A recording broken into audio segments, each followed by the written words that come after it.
which is great. Everyone's ready, everyone's sitting down, fantastic. Almost. Okay, cool. All right, you can leave it there. So we've got our next panel, which is Fintechs with Impact, leading the charge on positive change.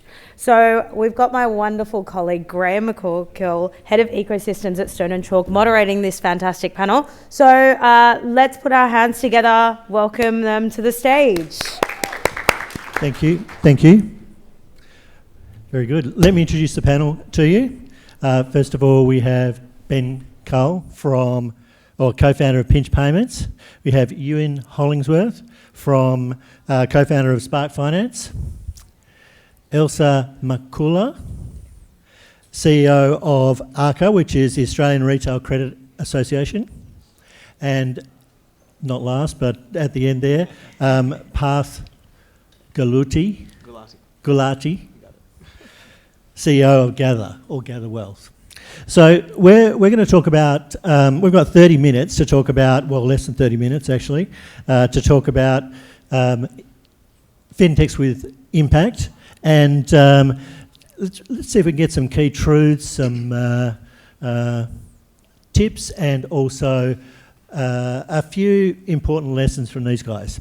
So what I'm going to do is I'm going to ask you a few questions. And so first of all, perhaps tell us a little bit about your organisation, and I suppose the key, how are you building a positive impact? That's really the most important thing. But yeah, just very briefly, keeping in mind of the time. You want to start there, Parth? For sure. So Gather is the all-in-one platform for personal and family wealth. We serve families, and the reason we serve families is because in financial services we find they are kind of ignored and highly underserved. You know, like the best you can do is get a joint account at a bank, even though families drive most of the social and economic sort of activity in this world. So that's what we're focused on, and the impact, all of our impact right now is focused on helping save time for families, which is something that we've heard is very precious to them. And over time, we'll move on to sort of more focus on the building wealth part as well. So yeah, that's Gather. Cool.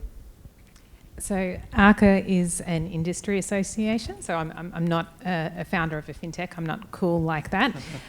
But we do have fintechs in our membership, and we are very passionate about providing representation to the full gamut of the industry. Mindful that smaller lenders, I think there's a real opportunity there to think about the collaboration and sharing of resources to better manage regulatory challenges. So within ARCA, our vision is to make credit work for all Australians, and we're really passionate about consumer education and financial inclusion. Cool. My name's Ben from a company called Pinch, and we do invoice-driven payments for small businesses. So if you've seen a QuickBooks or a Xero invoice with a Pay Now button on it, we're one of the people underneath the Pay Now button. And our positive impact is really around changing the culture around late payments. We run a thing called the Late Payments Alliance, and that's just about stopping bigger businesses from paying as late as humanly possible. We're trying to encourage everyone to pay upfront or at least as quickly as they can, and so that happens naturally through our products and services. Hi all, my name is Euan. I'm the co-founder of Spark Finance. We provide tuition financing for international postgraduate students looking to study here in Australia or overseas. Kind of born out of our own experience. I was fortunate enough to study overseas for my postgraduate. Very expensive, and there's really limited financing options. So we provide tuition financing for people like that or internationals coming here. And the impact we're trying to drive is that really there's two major barriers to education. The first is the academic ability to actually go and study, and then the financial ability. We as like a higher ed of society has really solved that problem for helping people crack that academic ability, tutoring pathways or pathway courses. But there's really been no assists in helping people crack that financial barrier to education. And so that's what we're trying to do. And that's probably the biggest barrier that education at the moment is facing, is how do we enable people to pay for their studies, which are pretty expensive. Awesome, thank you. Is there a way, perhaps there'll be different answers to this because I know we've had these discussions, but is there a way that that having a social impact focus has made a difference or been able to separate you in the market from, just a normal profit-focused business or organisation? Start. Look, I would say yes and no. Yeah, I have my cake and eat it too. I think yes for our customers, absolutely. I think it's pretty clear what we're trying to deliver value for our customers. And that's also, broader stakeholders in the higher ed space. So universities understand what we're trying to do. We're trying to help the best and brightest get to their institution. So I'd say yes for those people. They understand what we're trying to deliver. I would say no for, investors. I don't think investors, or at least the investors that might focus on fintech, are really that concerned about impact, and that's fine. That's their prerogative. I'm not sure if people were here for the panel before when the VCs were talking about, or the investors were talking about what they would focus on. Impact really wasn't mentioned, and that's fine. So yeah, I think for investors, in fact, it's maybe viewed as like not a red flag, but maybe a mark against, because as an impact company, we have other stakeholders, not just shareholders, that we need to consider when we're delivering value. So yeah, I think yes and no. Sorry, I'll just keep going. I think for ourselves, it's the impact is nice, but like in the payments world, banks and large payment companies especially can be seen as quite clinical and cold. And so, one of our taglines is payments technology by real people. So I think the human element really does in fact set us apart and really does help, us as a smaller business cut through into that kind of market. But I think the positive impact is just kind of more of an outcome of being, human focused and being kind of customer focused.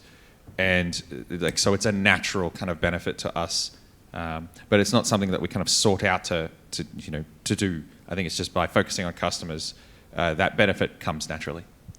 I just say, I guess, and this is probably more from, a regulatory context, the idea of there being a choice around social impact might be a little bit illusory increasingly. My observation is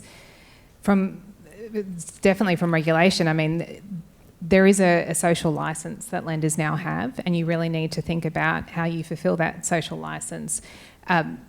You can't ignore some of this stuff. I mean, just talking to Parth before about domestic abuse and thinking through the design of the product to better manage circumstances of domestic abuse.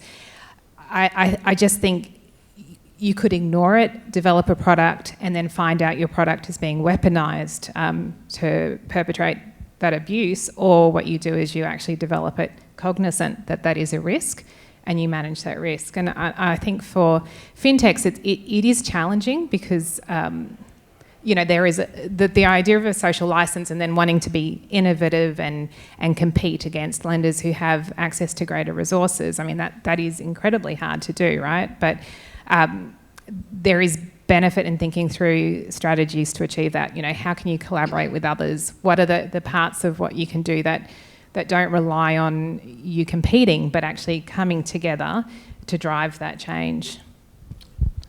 I was going to mention that conversation as well, Elsa. I think just building on what Ben was saying, a lot of the impact that we think about is in our design philosophy. So we often talk about at Gather, how do we make working with, managing, looking after your money and wealth more humane. And that is predominantly a design question. And it includes all of the questions about, well, what are the things that people could do with the tech we're building or whatever it is that we're creating that it's not intended for, right? So the bit that Elsa was just mentioning, like around sharing in families and how that can be weaponized for abuse. So we focus a lot on the design, and literally like one of our core sort of tenets is to bring more humanity into the world of wealth and money. And actually we found that resonates weirdly a lot with some investors in Australia, because it's kind of unusual.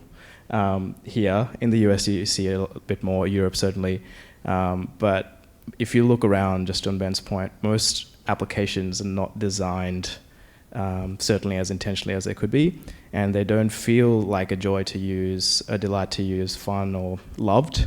Maybe Upbank is an exception, and that, made in Melbourne, maybe there's something about that, I don't know. But yeah, that's how we think about that, and we find that when something's well designed and you use it a lot, it has a more of a deeper impact and leaves like more resonance in people, and we're like very driven by that. Cool. So, I mean, one of the realities of starting a business or building a fintech or any startup is that at some stage you're probably going to look at investors or some sort of partners. Do any of you have like a 60-second elevator pitch, if you like, that will reframe the profit first thinking to an impact enabler? I've given you time to think about this. There's deadly silence. I can only talk about, sorry. Sorry, I'll have a go, because I don't do the pitch, so I'm probably the best placed person to talk to the pitch that is non-existent. I think in terms of thinking through how you could really frame something around impact, it's the idea that, I mean, you're wanting to make a difference in a really crowded market, and what drives consumers is probably, and I think Parth, you were really touching on that, it's this idea of there's a human at the other end. There's a way to kind of get that interaction through, to feel as though you're not just dealing with a chatbot that has no personality behind it, but there's someone on the other end who actually cares about you as a person. And you're actually able to, as a fintech, use your data in a really smart way to drive a better outcome for that individual than if they dealt with a large conglomerate who's probably got an archaic data system in the background that's giving them crap outcomes. So it's just trying to differentiate yourself on that basis, I would say. Yeah. Oh, sorry. You're up. Look, I think for us, it's also about like speaking the language of the investor.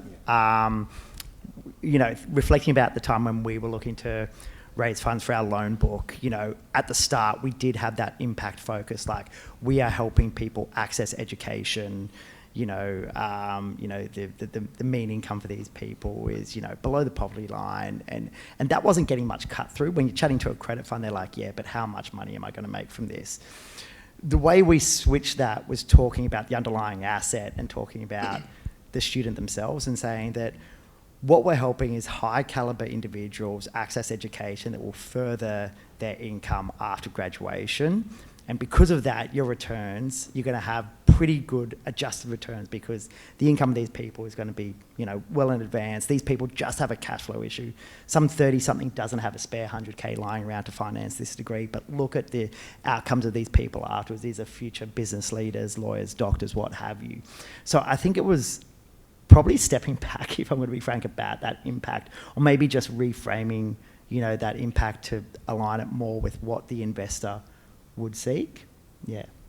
And you're saying that have incredibly low default rates as well on all these types of things. Yeah, I think so. And again, that goes back to talking about, talking the same language of our investors, and going back to, that credit fund and saying, look, these are strong people with great outcomes, loss given default rate is 0, those are the outcomes. So I think it was going there, at the start we were going there talking in impact language, where really when we're talking at, for a fintech, you do need to, talk finances, and you do need to show that, there will be returns. Yeah. Look, that's at least from the debt side. From the equity side of things, I think obviously you can probably lean in more into the to the impact side of things, provided, that is an impact fund. I don't want to repeat my point too much, but also proviso, we haven't raised, we're self-funded, but it's just about, comes back to design. So if you think about, there's like studies on this as well. Companies that focus on design generally outpace the return of the average market. And so some of the products tend to be higher end, but even probably a lot of people have an iPhone, and Apple makes higher marginal returns on the phones that they make than other phones. Why? Primarily because of the design of it. Porsche is another example. So that's why, like, I think it's part of it is speaking the language, right? Like, I'm now framing design as like, hey, you can make high marginal return. But then the other side of it is, well, what is design? Design is how it works. Design is about humanity and like the other person on the other side. And being able to like do both, I think is the like both the challenge, but also perhaps that's like a way through, one of the other ways through, right? So I completely agree with you on talking about the individual and why they might be better performing, and like credit definitely makes sense, but also people like things that are well crafted and are willing to pay more for it. And so, maybe you should run them. Yeah.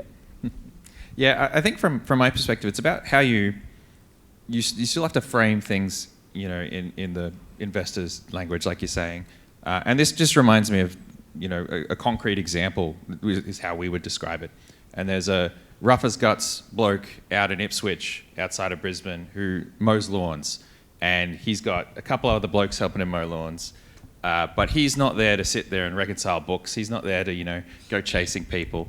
And he's really struggling. But then, naturally through the kind of products that we help him with, we can kind of remove some of those problems, automate his payment things. He doesn't have to chase people anymore.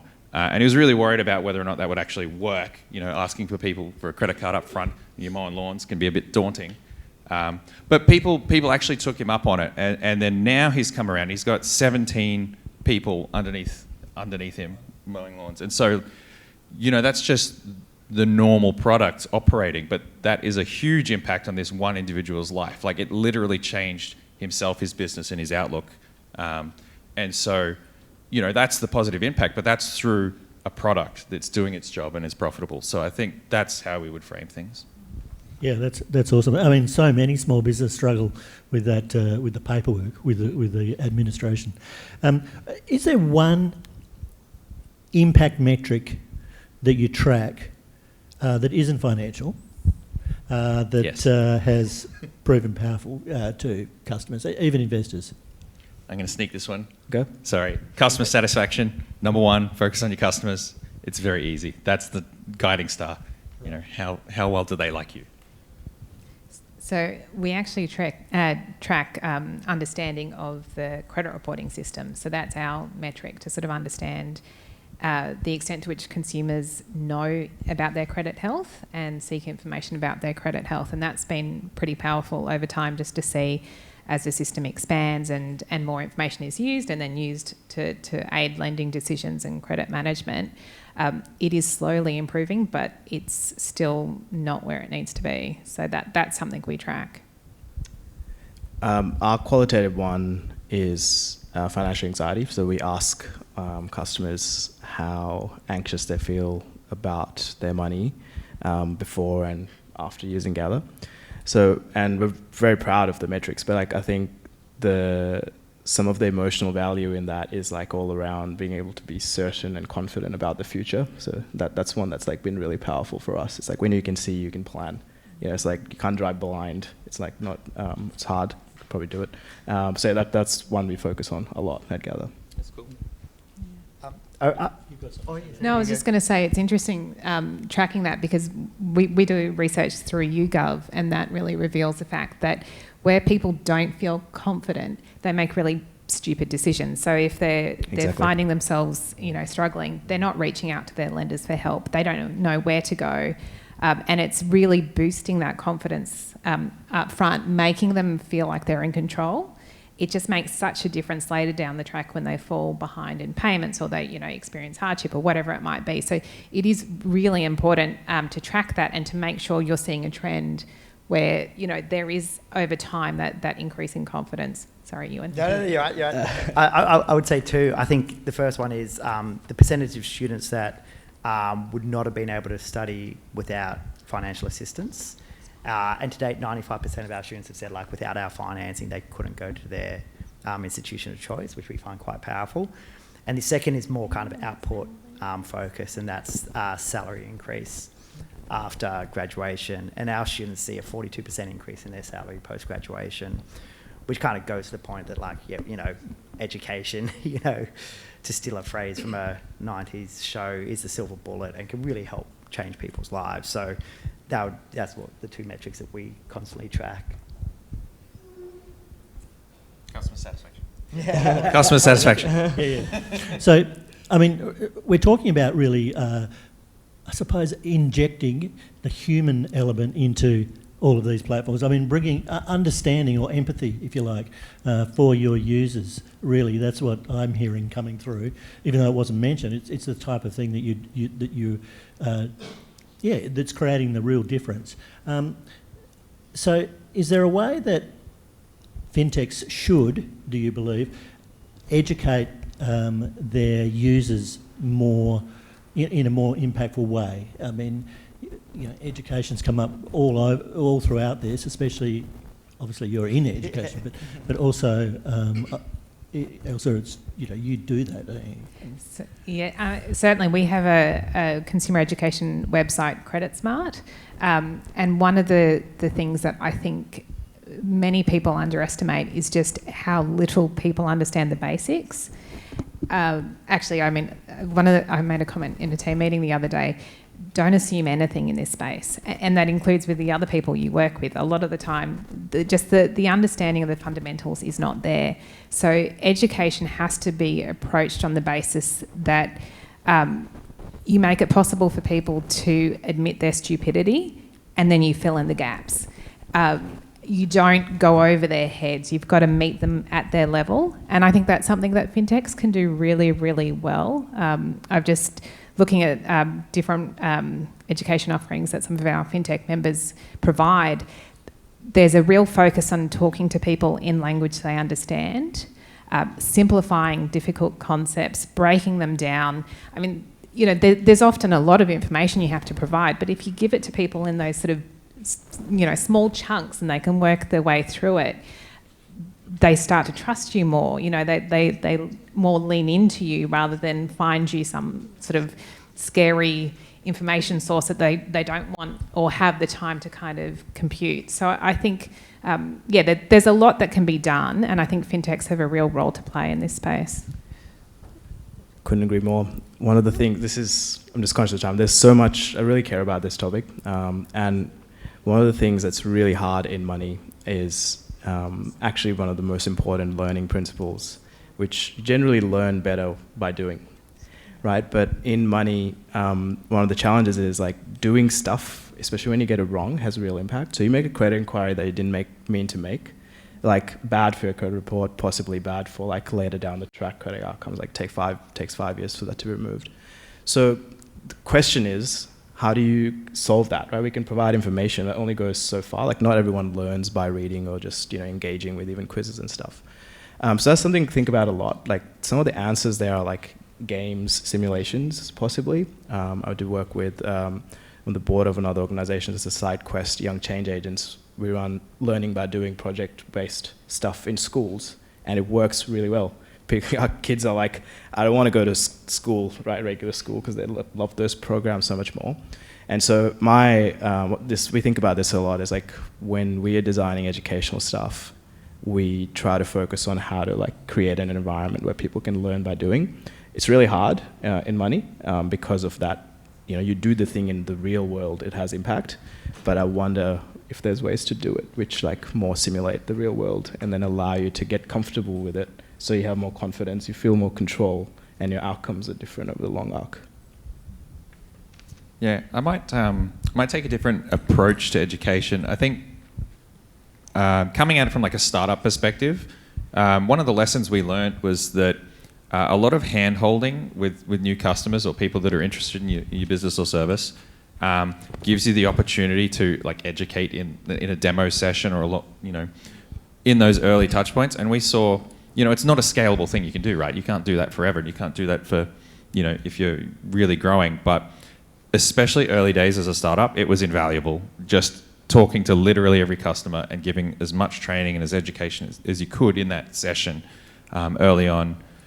Even to this day, we still try to do it as much as possible. We've tried to automate some of it away. We've tried to group people up into group meetings, but no, the one-on-ones with every customer really work. So, yeah, I think that's kind of adding on to what Ben said. I think engaging with customers, what we found is that the student journey from, just thinking about going to study to like actually studying can be, well over 24 months.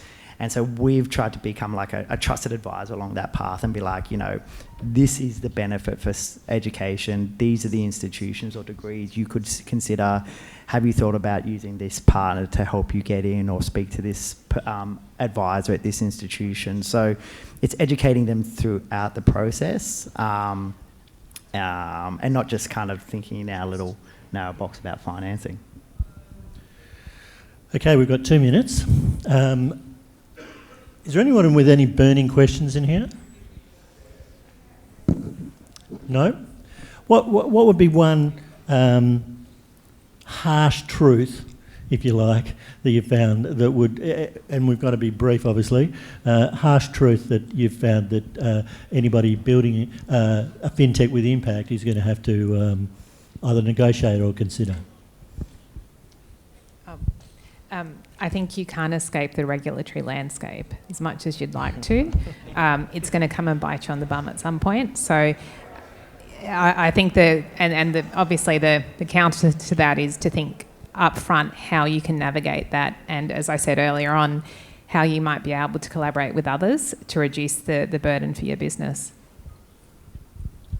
Mine's quite simple. It's like there are plenty of examples of things that people have done and have been successful that no one believed in at first. And I mentioned this in the impact panel is because all the line of questioning around even investors and stuff not really necessarily believing that this thing can do something. I'm like, do it anyway. If you believe it, might work. I don't know. Yeah. So I think for myself, the uncomfortable truth is that you're still building a business, even if you're providing impact. So you've got to have good fundamentals, and your core business needs to stand on its own, and the impact should be a really good positive benefit, but not the reason for the business.